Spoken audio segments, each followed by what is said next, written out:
हाय मैत्रिणींनो, संध्याकाळची वाजली 6:30. तर आजच्या मिनी ब्लॉगमध्ये तुमचं अगदी मनापासून स्वागत करते.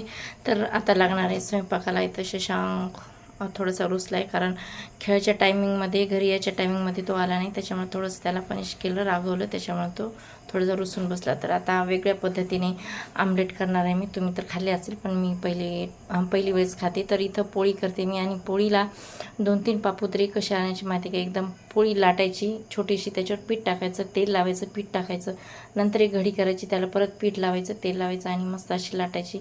इतकी छान त्याला पापुद्रे सुटतात ना. बघा, इकडे घरामध्ये लेकर अभ्यास करायला म्हणून बाहेर आले मी, तर इकडे रॉकी भुंकतोय. तर इथे आमलेट केले मी. 2 अंडे फोडले, त्याच्यामध्ये 2 हिरव्या मिरच्या टाकल्या कापून, कोथिंबीर टाकला, एक कांदा टाकला बारीक कट करून, थोडंसं लाल तिखट टाकलं, मीठ टाकलं, आणि थोडंसं काय म्हणते त्याला, हळद टाकली. तर त्यावर तेल टाकले, आणि मस्त अशी पसरून असं आमलेट टाकले, आणि मस्त असं आमलेट आपलं तयार झालेलं आहे. तर आम्ही तर पहिल्या वेळेस खातोय. तर पोळी वगैरे सगळं आणले, सगळं तर बसलो आता जेवायला. तर आजचा मिनी ब्लॉग तुम्हाला कसा